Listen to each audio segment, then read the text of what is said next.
Oi, pessoal, Alisson Andrade aqui. Estamos de volta com o nosso podcast Conecta Rim, uma nova temporada. Hoje tenho o prazer de estar aqui comigo como co-host Ana Venturini, médica cirurgiã vascular, minha amiga, e ela é a idealizadora do projeto que é o Conecta Rim. Então, hoje ela está aqui com a gente, convidada de honra, né, Ana? Estou muito feliz de estar aqui com vocês, trazendo convidados tão especiais que a gente vai apresentar aqui para vocês. E vamos embora, começar essa segunda temporada. E hoje, né, aqui começando a nossa nova temporada, eu tô com a doutora Priscila Lustosa. Ela é nefrologista, tá?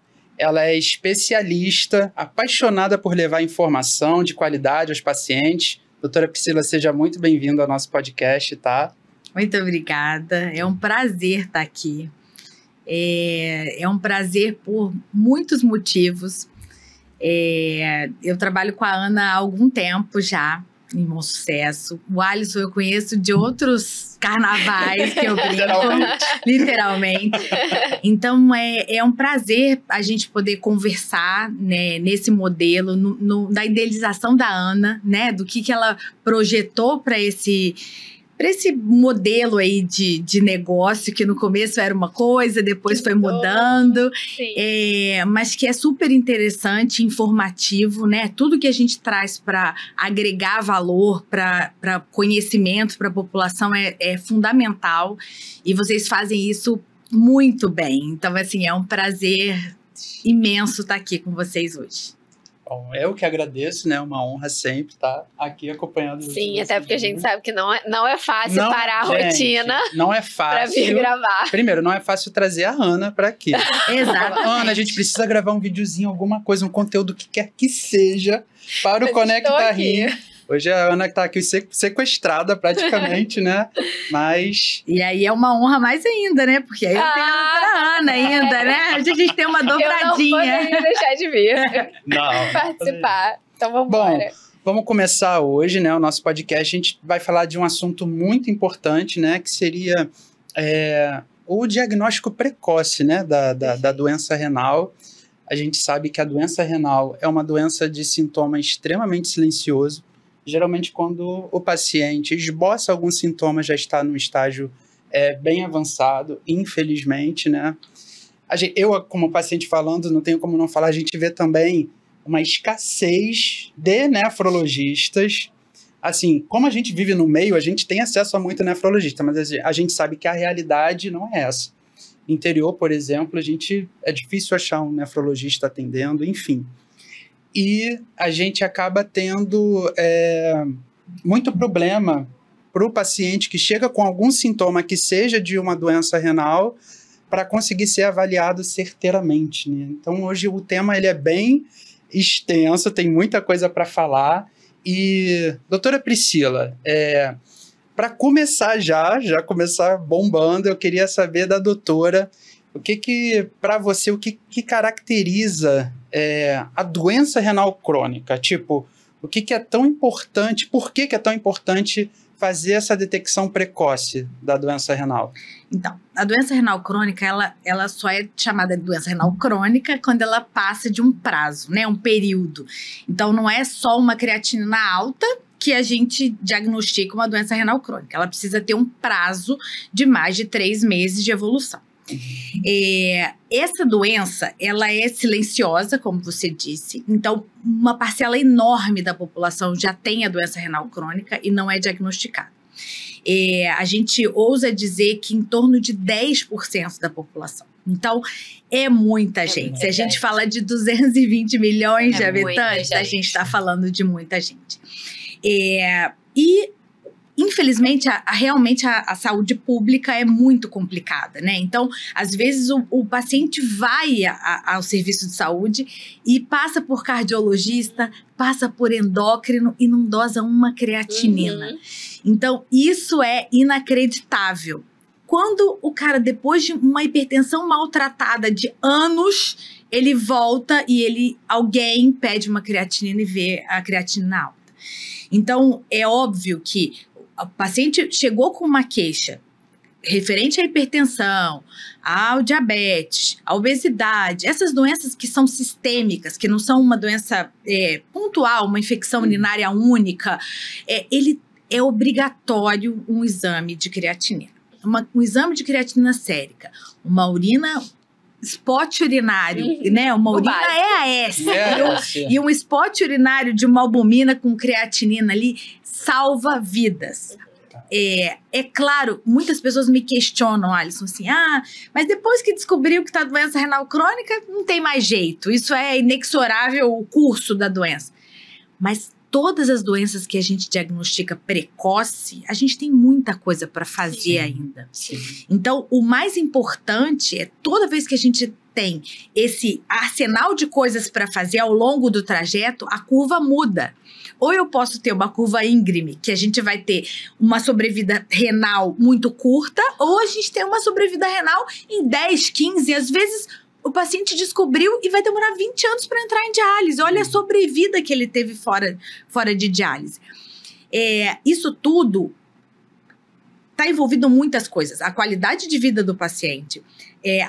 Ao ficar preso numa máquina, que a gente sabe muito bem como é a qualidade de vida que envolve a diálise, até o TRS, né, a terapia renal substitutiva, e a saúde pública mesmo, né, o custo disso envolvido nas terapias. Então, a gente precisa pensar nisso macro, sabe, sim, como um todo. Sim, verdade.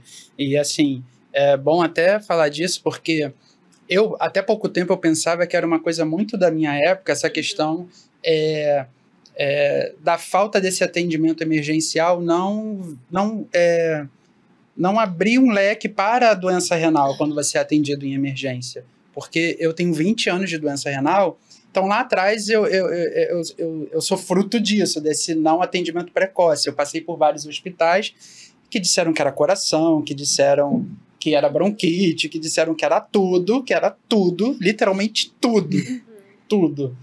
Pensaram até que eu tivesse na época tomando bomba, que eu estava fazendo musculação, e fizeram um exame para ver se, enfim, mas ninguém pediu uma ureia, uma creatinina, ou nada. Não, e jovem, e a gente vê hoje que é comum ainda hoje, o paciente indo para a emergência com sintomas, sintomático, e ninguém pede uma creatinina. E o pior, Alisson, isso é uma coisa engraçada também, que as pessoas às vezes ainda pensam quando é diabético, hipertenso, mas o jovem, quando acontece isso, passa mesmo, roda 5 especialistas.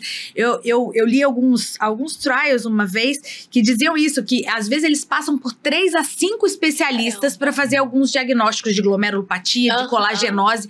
Gente, que loucura! 5 especialistas para fazer um diagnóstico. Então, assim, é realmente, sabe? E aí, nesse tempo, nesse timing de rodar esses especialistas, você imagina se a gente vai ter...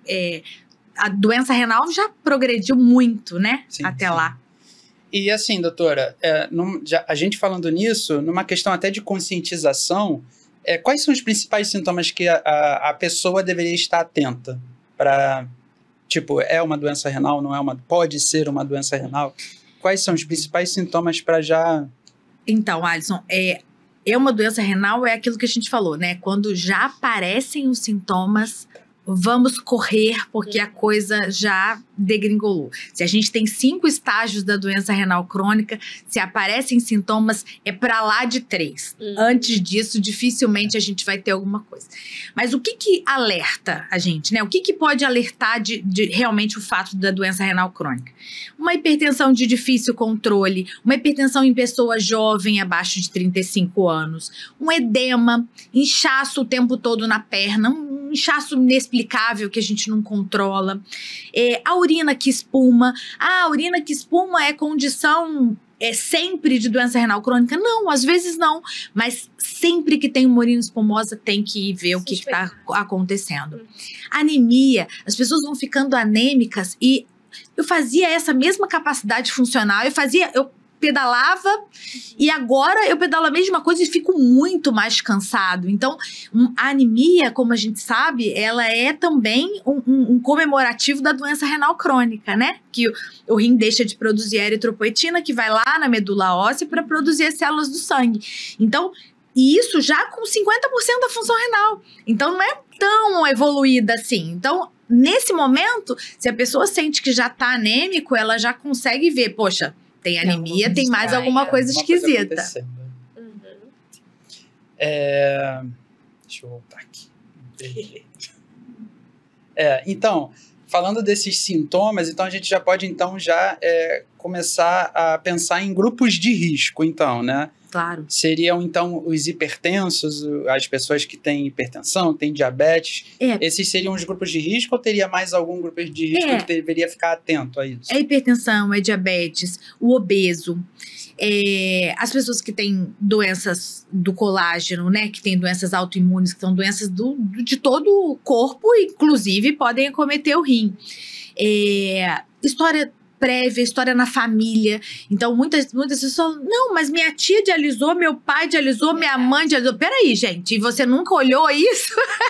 Tem alguma coisa, tem alguma coisa estranha, não é? Eles chegam contando o histórico todo da família. Mãe, minha avó, minha tia... E aí chegou em mim também. Chegou em mim também, sendo que poderia ter sido diagnosticado às vezes muito mais. E tem as doenças raras, né, que a gente fala pouco, mas tem doenças raras e que, assim, cada vez mais a gente ouve falar e que acometem também as pessoas e que a gente pode fazer o diagnóstico precoce. Hoje tem essas doenças que a gente repõe essas enzimas aí e que as pessoas ficam bem, né, se repuser a enzima antes da falência total do rim.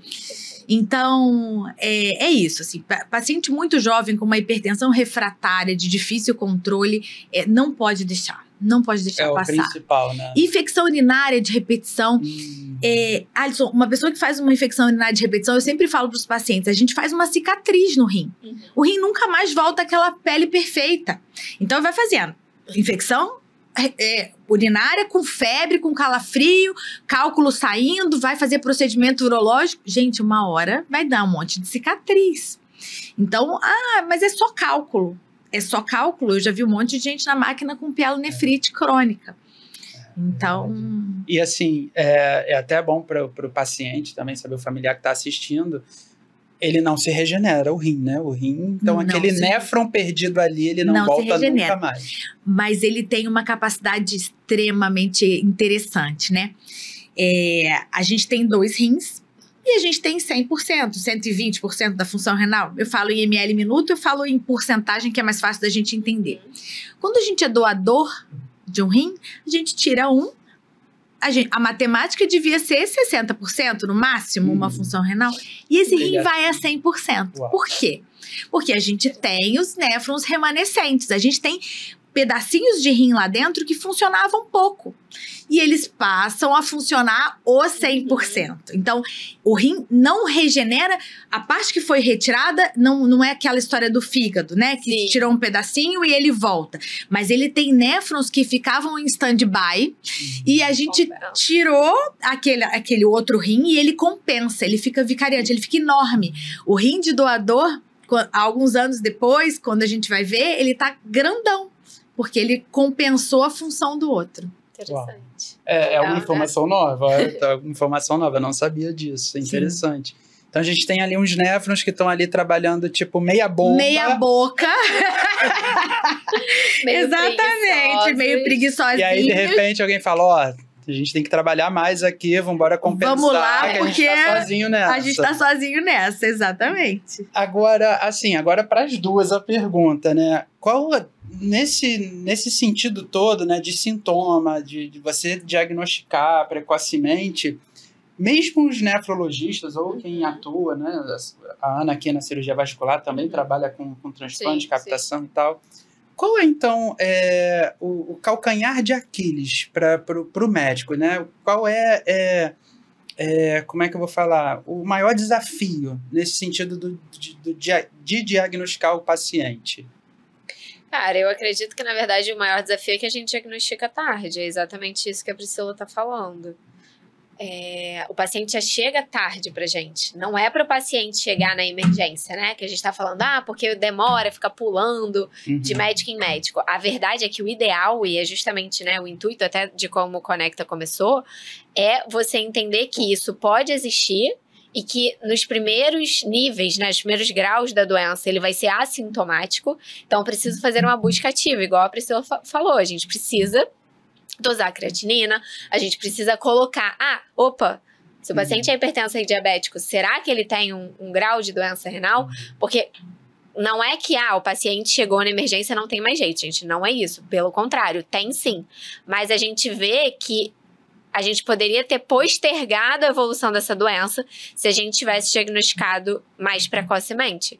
E eu acho que isso é uma luta mundial, assim, na verdade. Não é nem só no Brasil, né? E do lado da Ana, assim, o que a gente vê na prática? Os pacientes chegam já com uma doença muito avançada e ganham um catéter na emergência. Então, o prognóstico dele piora em todos os sentidos, porque ele ganha, ao invés dele ganhar o acesso definitivo, ir para diálise da melhor maneira possível, com a fístula feita, vacinado, né? Todo certinho já, com a anemia bem tratada, a doença óssea já controlada, ele vai todo errado. Então, ele já começa num estágio de desnutrição em diálise. Então, quem mais sofre em diálise no começo? É quem está desnutrido, quem já veio urêmico, que não conseguia comer, estava tudo enjoado, uma albumina baixa, aí coloca um catéter, infecciona. Pronto. Nossa. As complicações da infecção do catéter. Então, é um cenário muito complicado, né? E durante muito tempo, a gente sofria até das outras especialidades esse preconceito, assim, mas vai pro nefrologista pra quê? Não tem muita coisa pra fazer, né?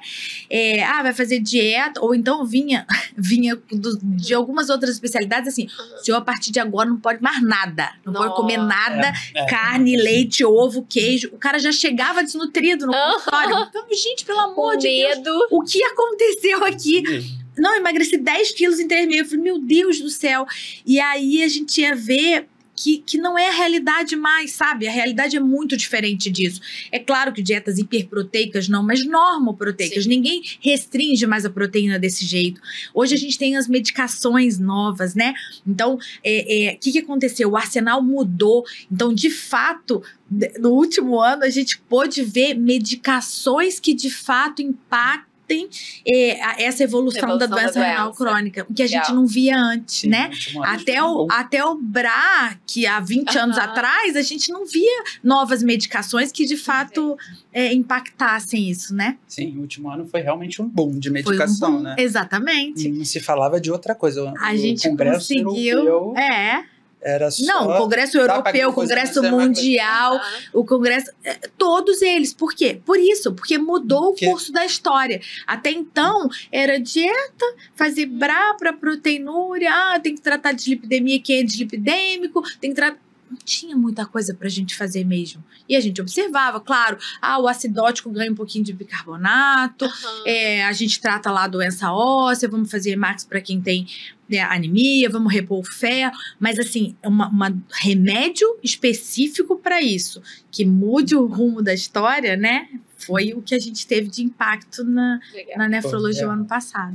E pensando também nessa relação de, vamos diagnosticar cedo, a gente pensa até num prognóstico de qualidade de vida melhor desse paciente, no sentido do próprio tratamento conservador, que nem é tão falado, porque como o paciente já chega com esses sintomas, ele já está para lá do tratamento que seria o conservador, geralmente já precisando entrar em diálise. Tem a oportunidade de fazer o conservador. Exato. Sim. E aí vem esse arsenal que a doutora Priscila falou, veio mais para, assim, no meu ver, né, do que eu entendi, para aumentar a qualidade de vida e a durabilidade desse tratamento conservador. Sim. Porque lembrando, muito paciente chega no meu direct falando, reverter a função renal, reverter, eu falo, gente... Não, é estabilizar. É isso, estabilizar. É aquilo que eu falei da curva no começo. Se a gente perde muito rápido, a gente perde em 2, 3 anos a função renal, ou a gente perde em 10. Isso faz toda a diferença. Por quê? Se você tiver bem cuidado, não tiver desnutrindo, não tiver anêmico, não tiver com doença óssea, Alisson, hoje eu não tenho pressa nenhuma para colocar o doente em diálise. Eu não tenho pressa, 10% tem que botar em diálise. Não existe mais isso, não tem número, gente. Não é número, não é cartilha, não é 10, não é 15. é o paciente, é a clínica dele e é o acompanhamento. Perfeito. Então, eu tenho coragem de esperar meu paciente ter 5, 4% da função renal. Mas aí eu tô com Sim. ele na mão. Sim. Eu tô Sim, com acesso sim, definitivo. Sim. Na hora que eu precisar, eu vou colocar ele em diálise. Sim. É totalmente diferente de um paciente que você não tem controle algum. Chega em bom sucesso, como é que eu vou saber? Não. Na emergência. Não, como é que eu vou verdade, saber? não tem como. Não tem Desespero. como, né? Sim. Então, é isso. Complicado. E até avaliar também a individualidade, né? Porque a gente fala muito de número, tá com 15% da função renal, vamos entrar em diálise. Mas tá 15%, mas quais são os sintomas, né? Você pode continuar um Exatamente. tratamento. A minha mãe tá com 15% e tá em conservador já há 2 anos e com uma nefrectomia. Fez uma nefrectomia com 15%, manteve os 15%. Eu falei, gente... Olha lá, o outro rim Falei, começou a gente, trabalhar. belíssima, mamãe. O outro rim acordou todo mundo. Já contava do outro, E assintomático. literalmente. E assintomáticos, né? Então, assim, realmente, se a gente controla tudo isso, a gente sabe que isso não faz diferença. Então, assim, eu não melhoro o prognóstico porque eu coloco em diálise precoce, tá? Então, hoje a gente sabe Muito bom isso. que não faz Dá diferença. até um calorzinho no coração, porque é muito difícil. As pessoas acham que é comum e tal, mas é muito difícil as pessoas não olharem para os números, né? Vê o número, 15% a creatinina tá, sei lá, 4, não sei o que, 15% da TFG é altíssima, baixíssima, aliás. Tem que não, botar. é diálise. Tipo, Mas qual é o seu sintoma? Mas é isso, tem não uremia? não tem, mas tudo isso, Alisson, o que eu vejo? Nos países que a gente tem um tratamento conservador muito forte, tem essa obrigatoriedade do tratamento conservador, né? Que o SUS tentou implementar, mas isso não acontece na prática. O governo é muito difícil, o nefrologista público, né? Mais Para ambulatório raro é mais raro ainda. Chega nessas prefeituras, a gente não consegue Não achar tem. nefrologista. Não tem. Então, é realmente muito complicado ter esse olhar. Então, assim, como que um médico que vai ver o paciente uma vez, não sabe se ele veio daqui ou se ele veio daqui, se isso piorou rápido ou piorou demorado, se ele vai encontrar o cara 1 ano depois, não, em 1 ano ele vai precisar de diálise, e aí acaba entrando todo mundo em diálise. Mas se a gente tivesse isso na mão, tem um estudo, acho que é colombiano, que mostrou que eu vi esse estudo. que é do pessoal da Baxter antigo, que da RCS mesmo, Uhum. que é um N enorme, porque eles tinham o tratamento conservador. Tá. E aí eles mostraram que eles prolongam em mais do que 18 meses, Caramba. estágio 5 já. Uau. Então, Uau. abaixo de 10%. Eles prolongam 18 meses Incrível. para o paciente entrar em diálise. Mas com Anda. o paciente na mão. Com o paciente na mão.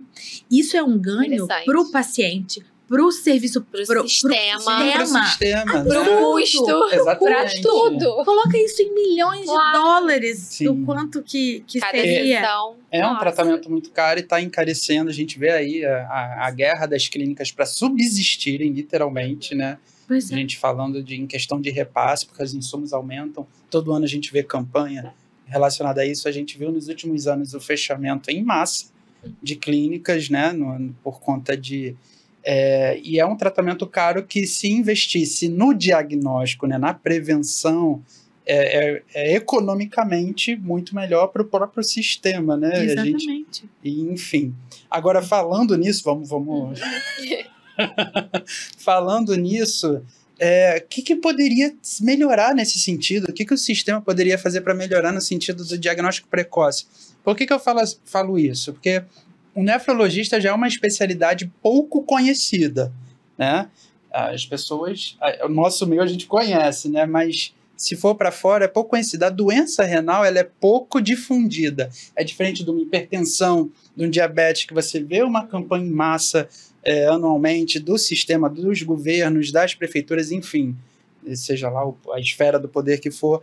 A gente não vê isso na doença renal, quando dados já recentes da própria Sociedade Brasileira de Nefrologia diz que até 2040, se eu não me engano, vai ser a maior causa de mortes do planeta, isso, salvo engano, até 2040. A quarta,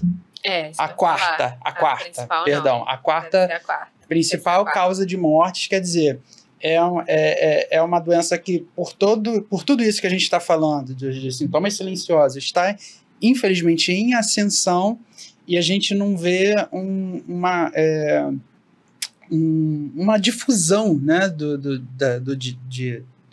tratamento precoce, né, da questão de diagnóstico, de fazer saber à população, né, de prevenção. Essa é a palavra. Sim. Prevenção. Eu acho que as políticas públicas precisam enxergar, né? A gente é uma especialidade que, apesar de tudo, ela é jovem, né? Sim. Assim, então, a gente luta aí contra a correnteza todo o tempo. Eu brinquei no começo aqui, né, que é nefrologista, neurologista, eu sou chamada de qualquer coisa, menos de nefrologista, e quando eu falo nefrologista, pergunta, é de que esse médico? Porque nem tem referência a rim, né? Ué, não tem referência a rim, nefrologista? Acha que rim é urologista. Exatamente, ainda acham que é urologista. Não, mas aí se opera? Não, gente, também não opera, então vamos lá. Eu tenho que dar aula pra falar da minha especialidade primeiro. Cara, muito bom. E aí... Gente, eu não tinha ideia. Não? Não. Eu juro que não. Ana, eu primeiro tenho que fazer uma apresentação da minha especialidade pra depois falar pra que serve. Não, mas é real. É real. É real. E aí... Isso no meio médico, às vezes. Recém-formados, a gente vê muito isso também. De tipo, ver você com fístula... mas pra que isso? Assim, os né? Você vê algumas coisas assim. Talvez não tiveram acesso sim. na faculdade. Tem bastante isso também, de tipo, nefrologista, mas é o rim, mas não sei, essa coisa do urologista, eu não teria que ir pro uro, a gente vê muito isso. Então, assim, eu acho que... E aí, nas prefeituras... Alguém para olhar o todo, sabe? Hoje está muito em voga essa história da jornada do paciente crônico. Perfeito. Por quê? Porque a gente começa no tratamento conservador, a gente escolheria a modalidade de TRS, que é hemodiálise, é diálise peritoneal e é transplante. Cadê a diálise peritoneal? Sumiu. Sumiu do país, sumiu. Tô batendo dessa tecla já. Então, assim, a gente tem 3 modalidades. E o paciente renal crônico, ele tem que ter essa oportunidade de ciclar nas 3. Alisson, é muito restrito e muito cruel a gente chegar lá no Nordeste e ver o que acontece com a população. Eles têm que andar 2, 3 horas de carro para fazer hemodiálise, porque a gente não tem entrega de material de diálise peritoneal. Então, gente, a gente está passando por uma situação que, se alguém de fato, os gestores públicos, né, não olharem isso com esse olhar e sabendo que 10% da população vai ser um impacto daqui a pouco. Vai custar muito dinheiro. Vai custar sempre muito dinheiro. Sempre muito dinheiro. Então, é uma bola de neve. Tá na hora. E assim, acho que com essa modernização da sociedade brasileira, a gente tem tido um ótimo impacto, sabe? As coisas estão mudando. É claro que é lento. Nada do que foi construído em 30 anos se muda rápido, né? Mas eu acho que essa mobilização, essa história da gente falar mais, a gente se expor mais, as pessoas enxergarem a gente de uma outra forma, eu acho que muda. Sabe? E a gente está se infiltrando cada vez mais. Então, estamos nas empresas importantes, estamos dentro de alguns serviços de saúde públicos, e a gente está tentando mobilizar as pessoas e fora as sociedades, né? Então, eu acho que isso tudo acaba indo lá em Brasília. Um dia você é atendido da melhor forma, outro dia você não é atendido da melhor forma, mas ok, as pessoas continuam insistindo, continuam brigando. O movimento continua acontecendo. Né? Eu acho que as pessoas não desistem, e isso é muito bacana, sabe? E essa retomada da população, do povo mais jovem na sociedade brasileira e essa reestruturação das sociedades, né? Tanto as regionais quanto a sociedade brasileira, eu acho que tomou um gás importante, sabe? Nesses últimos tempos. Precisa, né? E essa questão também do tratamento, né? Chegar aonde precisa chegar. A gente vê uma descentralização muito grande, principalmente da terapia renal substitutiva, principalmente a diálise, né? Que figura lá no topo, né? Da terapia renal substitutiva, que é mais usada no Brasil. Né? E a gente vê a diálise peritoneal sendo pouco ou nada falado ou nem ofertado.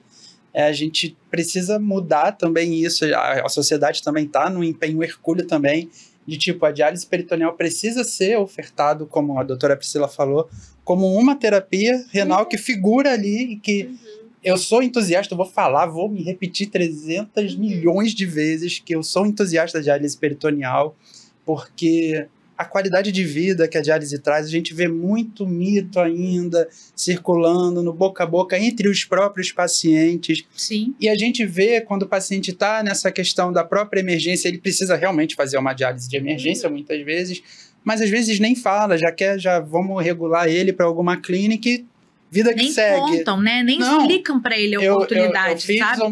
Eu fiz um corte do último episódio do Tumor essa semana, que gerou um impacto absurdo, que é um corte de eu falando da diálise peritoneal. Chegou um paciente, inclusive da clínica que eu dialisava antes, que não sabia da diálise peritoneal. Aí eu falei assim, não, sabia sim. Falaram para ele, mas o que ele preferiu guardar para ele foi o que rolou no boca a boca dos pacientes, né? Falei, gente, mas tem um nefro, toda clínica tem um nefrologista, por favor, eu falo isso para todos os pacientes que vão no meu direct. Pergunta, o nefro tá ali na sala ao lado.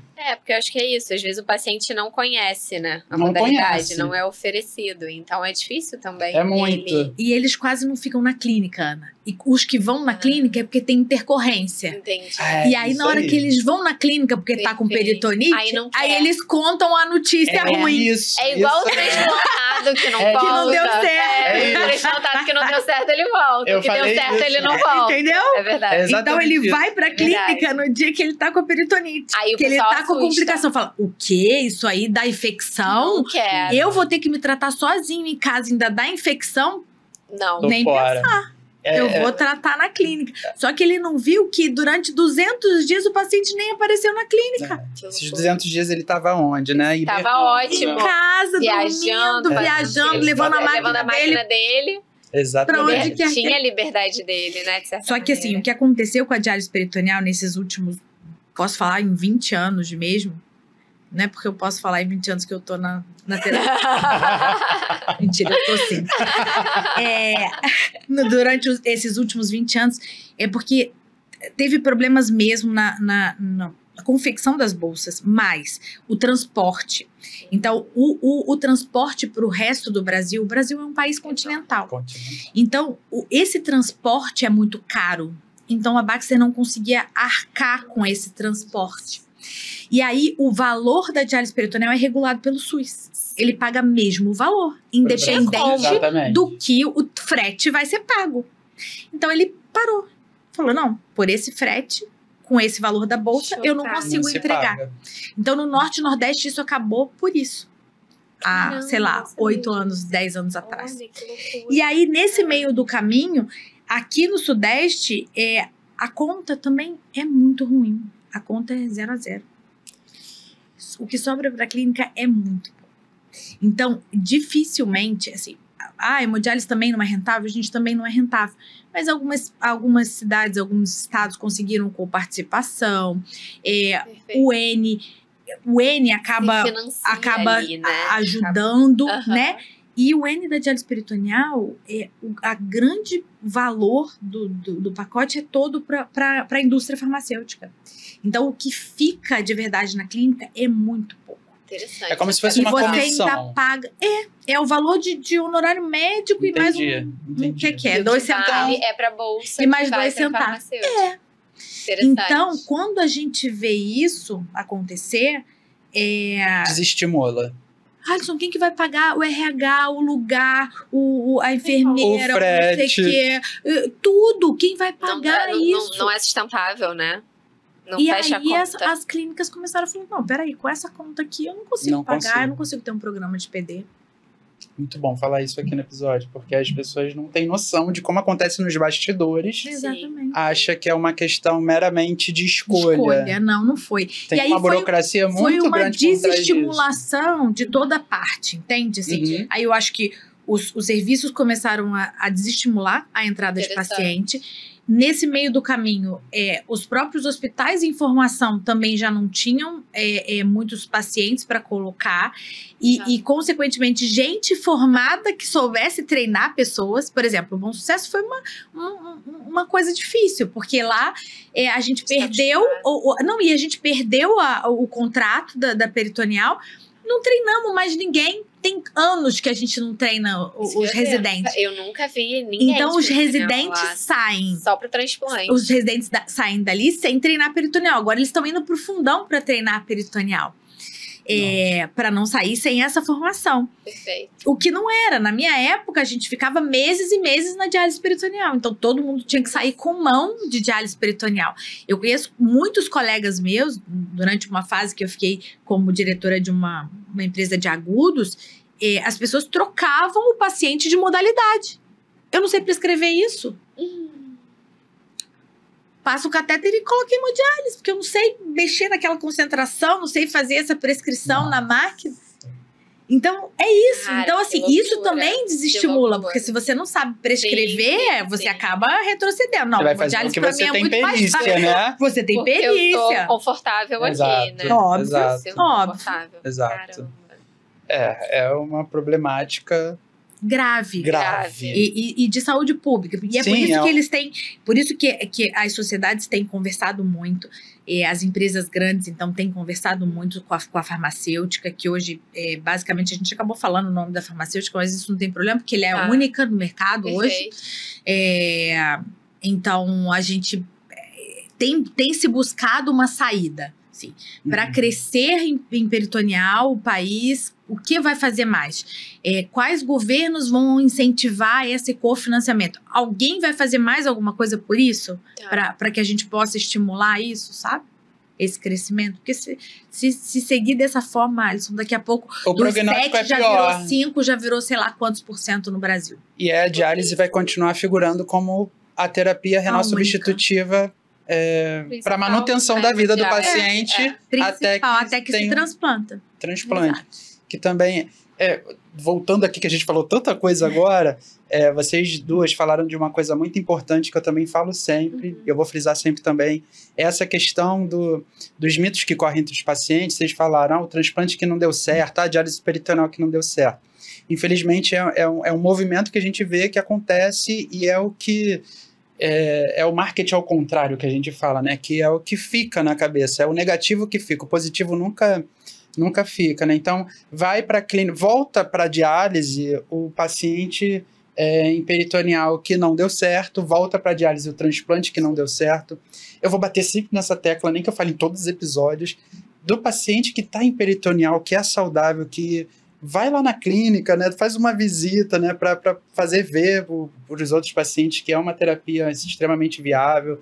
O paciente que transplanta, volta na sua clínica, vai lá, vai falar com os médicos, né, dar um abraço na equipe médica e tal, né, para fazer justamente para fazer esse caminho. Exatamente, né? porque é sobre isso. O que a gente vê de desinformação sobre as terapias renais substitutivas, o transplante, inclusive, é uma coisa, todos os dias eu tenho umas 6 ou 7, umas 10 mensagens no meu direct falando sobre a peritoneal ou sobre o transplante renal, e todas com relação a medo. Sim. Medo por quê? Porque eu ouvi falar, porque me falaram, porque me disseram. Eu dei uma aula interessante semana passada que foi sobre exatamente isso, sobre acesso do paciente renal. E foi uma coisa que eu estudei muito quando a gente foi tirar o conceito do Conecta Rim do papel e tudo mais. Cara, e eu lembro que na época eu pensava assim, não, porque é aplicativo, vamos fazer um negócio muito complexo, tecnologia e tal. E depois, sei lá, uns 2 anos estudando, cara, o que eu vi que era o principal problema dos pacientes ali era informação. Sim. Cara, era o básico. Sim. Era tipo, informação. Sim. É saber o que ele pode, o que ele não pode. É ter acesso à informação. E é exatamente isso. E é até hoje. Né? Continua, até hoje. Pois é. Principalmente com relação a peritoneal e a transplante renal. E até mesmo a hemodiálise. Então, por exemplo, às vezes tem alguns mitos, né? Chega muito pra mim, pelo menos. Ah, não, mas primeiro você tem que passar o catéter e depois... Não, como é que é? Você precisa fazer a fístula antes de fazer o transplante. sabe? Então, e às vezes os pacientes ficam ali naquela, eles não se inscrevem, não vão pro centro transplantador, porque às vezes ele não tem fístula, só que aí, às vezes a fístula demora 6 meses pra fazer. Aí vira uma bola de neve, porque aí quando consegue a data pra fazer a fístula, o catéter infecciona. Aí demora mais 6 meses. Aí ele não tá nem fazendo os exames do centro transplantador, nem com a fístula, e nada anda. Então é complicado. A falta de informação, eu acho que ela aumenta ainda mais essa bola de neve. E lembrar que não pode ser tão limítrofe, assim, isso não pode ser o fim, né? Não. E aí o paciente perde todos os acessos vasculares, é o fim? Não, porque existe o peritoneal, existe o transplante. Exatamente. Perdeu um enxerto do transplante renal, ele não pode transplantar de novo? Ele pode transplantar de novo, ele pode voltar para diálise.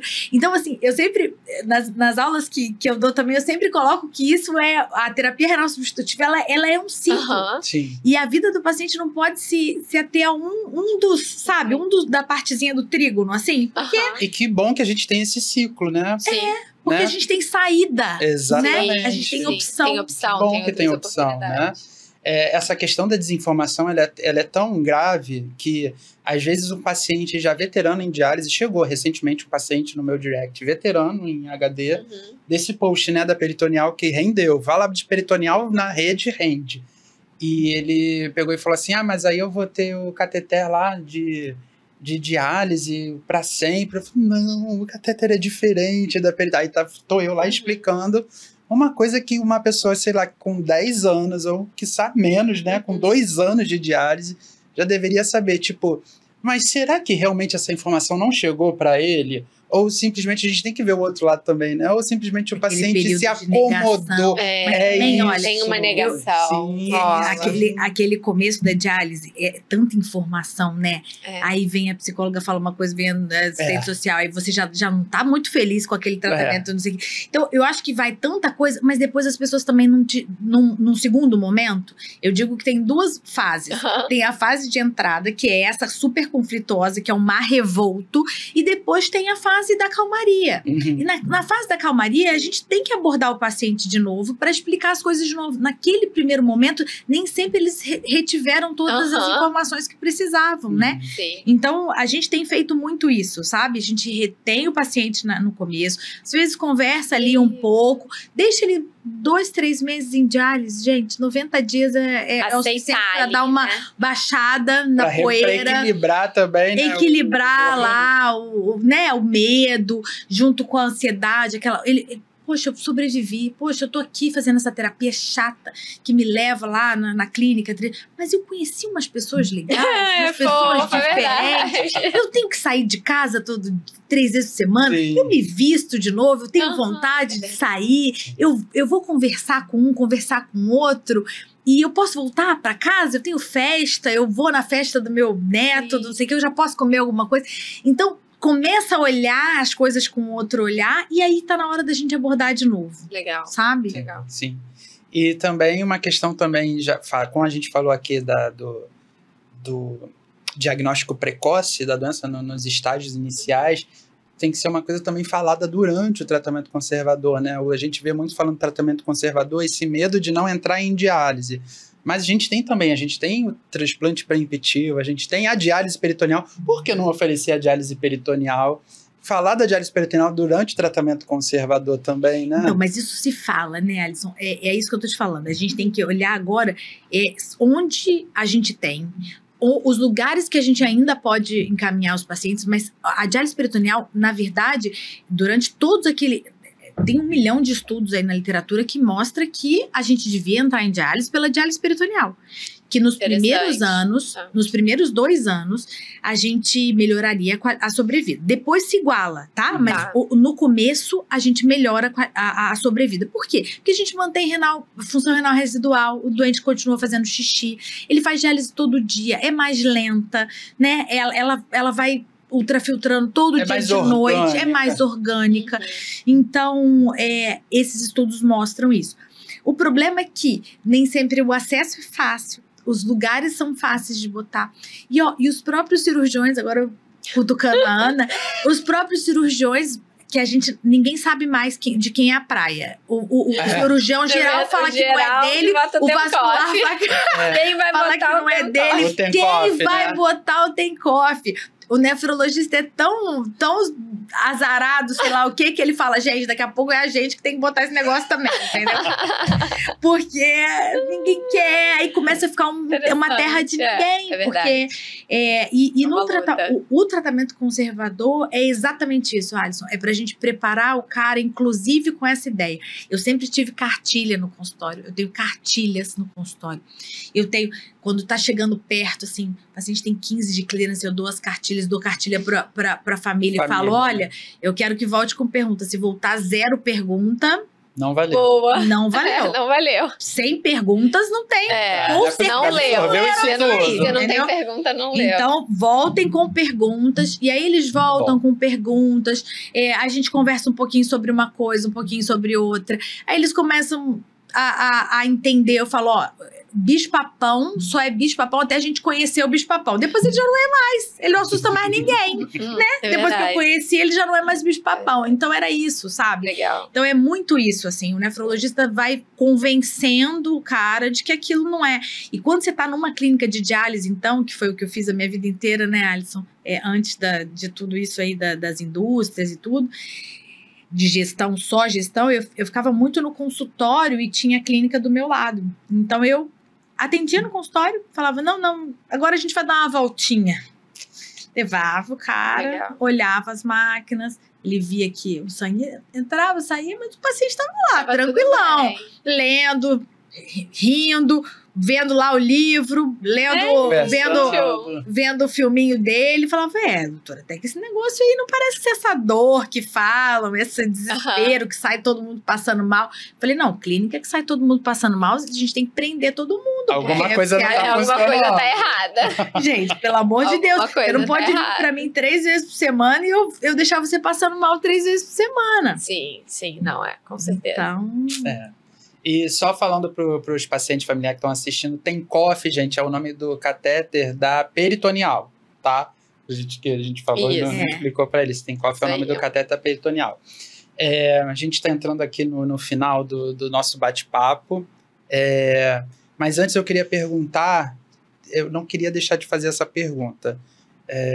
Chega muito para mim também, tem um embate aí muito grande entre... creatinina, a gente já está falando em diagnóstico precoce, entre creatinina e cistatina C. Não sei, eu com 20 anos de diálise surgiu uma cistatina C assim no meio aleatório, ali no meio de todo mundo, e tá num embate tão grande. Eu, como sou fã do Dr. Edson da creatinina, eu voto creatinina, mas tem um embate aí, qual é a diferença da creatinina para a cistatina C no diagnóstico, principalmente no diagnóstico precoce da doença renal, afinal? Ela é sensível, ela é bastante sensível também.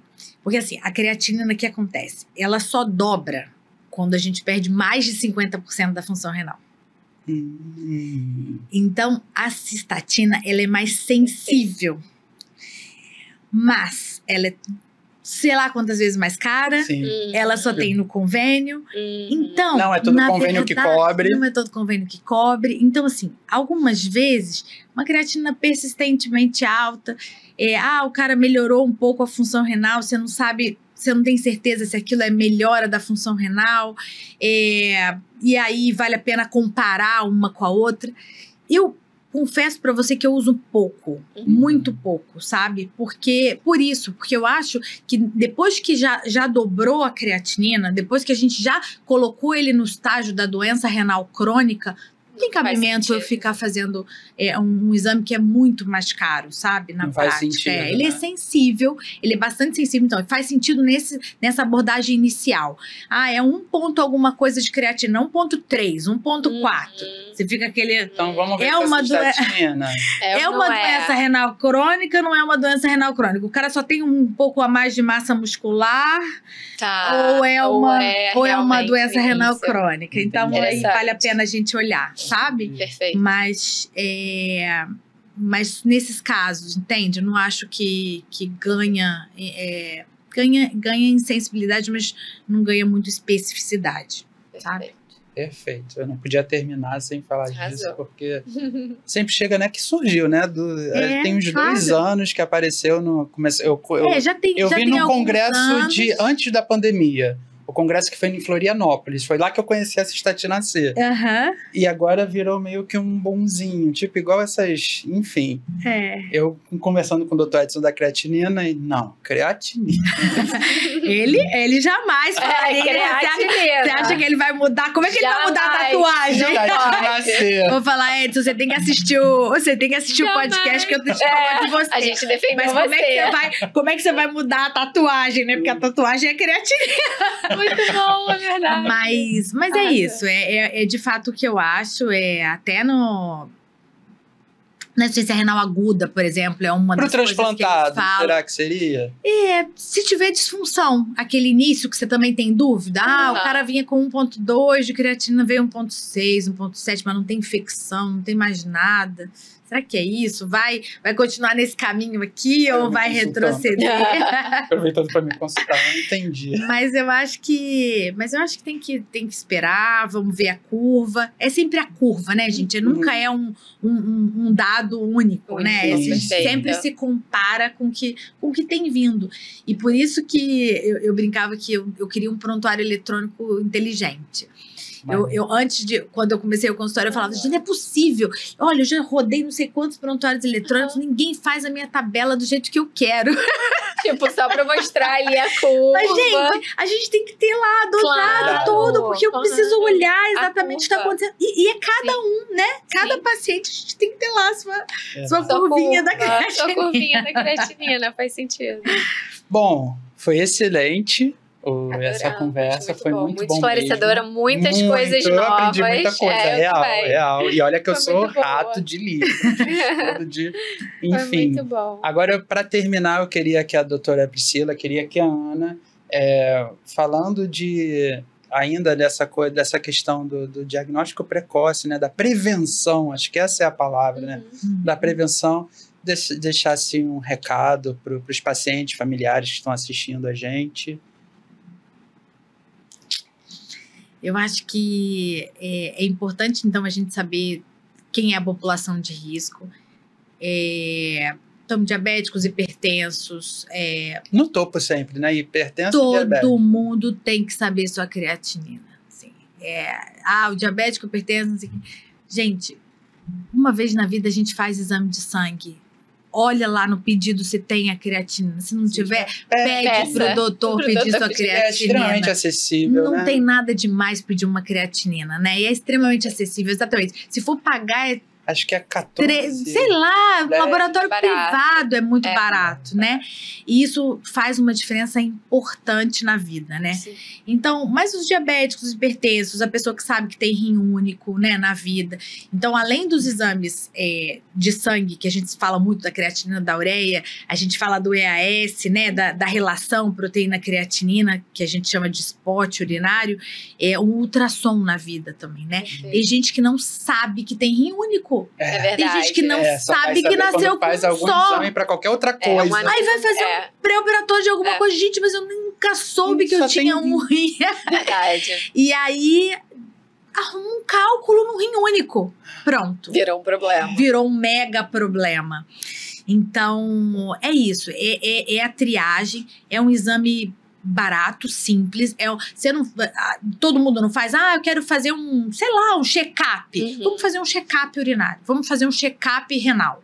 Por quê? Porque isso é importante. E aí, depois... Uma vez por ano, pelo menos. Uma vez por ano, não custa nada, né? É real. Então, a partir desde jovem... Jovem a gente acaba fazendo menos, mas depois... Só se tem histórico familiar, mas se é mais, né, sobrepeso. Mas depois de 40 anos, gente, é fundamental que a gente faça algum tipo de exame, né? Não dá. E hipertenso jovem. Não, doutora, eu fiquei com 30 anos hipertenso. Gente, não é uma hipertensão normal. Tá estranho. Né? Tá estranho. Vai procurar causa para isso, porque isso não é normal, né? Então, acho que é isso, Alisson. Acho que realmente são coisas muito baratas, muito pequenas, que mesmo no serviço público a gente consegue realizar facilmente, tá? Eu tô para dizer para vocês que hoje em dia, numa clínica da família dessas aqui no Rio, até mesmo na Baixada, a gente consegue realizar esses exames muito rápido. Legal. Perfeito. Tá? Fácil. Perfeito. Então, isso não é desculpa, nenhum né? é bicho de 7 cabeças, não é desculpa. Tá, Exatamente. Tá? Perfeito. E você, Eu Ana? queria deixar um recado final, só agradecer, Priscila, pela presença e dizer que é isso, gente. A gente tá aqui tentando levar informação para vocês, mas eu acho que também vale a pena vocês buscarem informação. É importante a gente estar sempre pesquisando e querendo entender um pouco mais sobre, né, o que está acontecendo aí com a gente, pra gente também se prevenir e buscar ajuda mais precocemente. E eu recomendo também a doutora Priscila, maravilhosa. Eu amei, gente. Eu amei estar aqui. Muito obrigada. Que bom. Eu que agradeço por aceitar o sabe? convite. Acho que foi leve, né? Não, foi e bom. como eu disse desde o começo, assim, é um prazer diferente, sabe? O carinho legal. que eu tenho por vocês, assim, o Alisson com toda a história, com Legal, tudo legal. que eu vivi junto com ele, a persistência, sabe? Eu acho que o nome do Alisson é persistência, assim. Concordo. Não, eu consegui um tratamento diferente, eu vou sair de onde quer que eu saia. Falava, meu Pra Deus, ter o esse melhor. menino vai fazer, mas eu vou fazer pra ter o melhor. Então, ele saía lá da região dos lagos para vir dialisar no Rio de Janeiro, porque era o objetivo de vida, porque ele queria ter um desfecho melhor. Ter o melhor tratamento. E isso me marcou, assim, ele sempre me marcou.